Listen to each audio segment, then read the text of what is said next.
Do you want to turn your line art into this? Good, because that's what this video is for. Obviously, better line art won't substitute bad art. Anatomy, colors, practice, this all goes into making good art. This isn't a fix-it skill, but it can make your line art look nicer to look at and overall more fun to do. I hated doing line art back in the day, but now I actually have fun doing it, even though it does take longer. This tutorial is more geared towards digital art. I myself am doing it on Clip Studio Paint.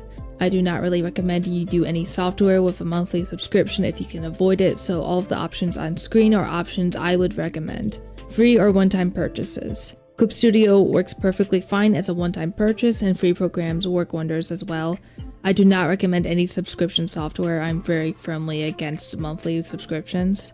Some of these techniques can be used for physical art, but not all of them, so feel free to follow along to the best of your ability if you are using pencil and paper. The line weight and extra flare segments will probably be my recommendations. When I used to draw line art, I used the typical G pen. However, there are other textured brush options that you can use for line art.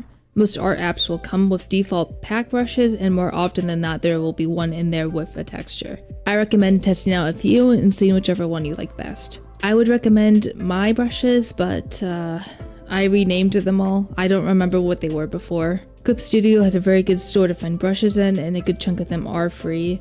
I personally don't like buying brushes, and I'd recommend against buying any brushes as well until you're more comfortable with art and the brushes you do have. Brushes can help make things look nicer, but a lack of understanding about applying these brushes can just lead you to wasting your money. If you're a beginner, please do not buy brushes.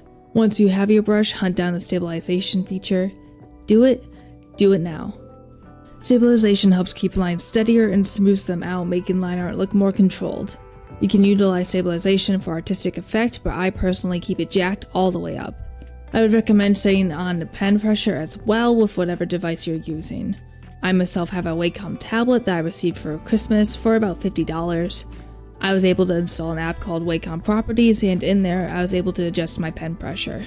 If you don't know what pen pressure is, when pressed hard, line to be thick. When pressed light, line disappear from milk. This way you don't have to jump back and forth between pen size when you are drawing.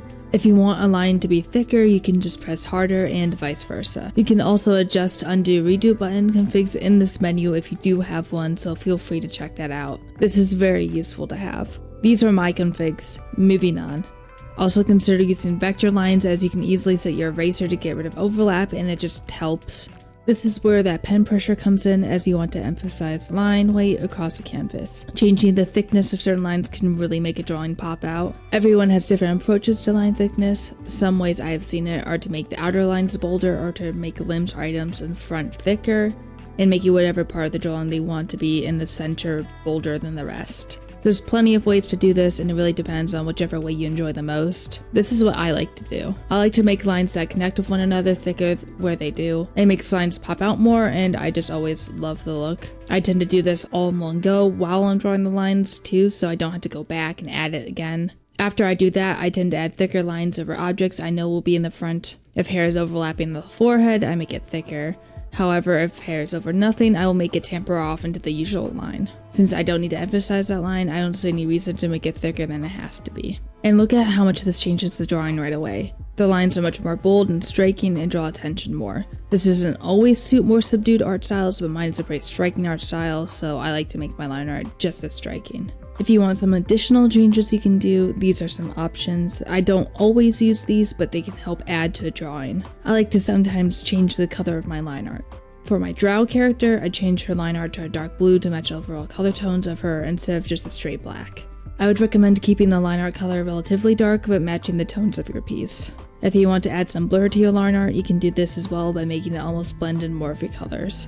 Duplicate the layer and do a blur. Delete the selection outside of the art and lower the opacity down until you like it. I tend to stick from 15% to 30% and never any higher. Make sure both layers are the same color. What I like to add to most of my art is what I call extra lines. This is just lines within the art despite it not really being line art. I draw these lightly and I add these into multiple places. If something is rounded or has a shadow, I tend to add a few. They should peter off and shouldn't be too obnoxiously used, but just enough to get the almost manga shading feel for them. I use them to make the line art feel more complete on its own. Also, changing the opacity of the line art can help as well. If you feel like your line art's too bold, changing the opacity down can help a bit. I would recommend you draw at 100% and then go down if you feel like it would help more. And that's it. Simple tips I use for my line art. Every artist is different and constantly changing, so don't take this as gospel.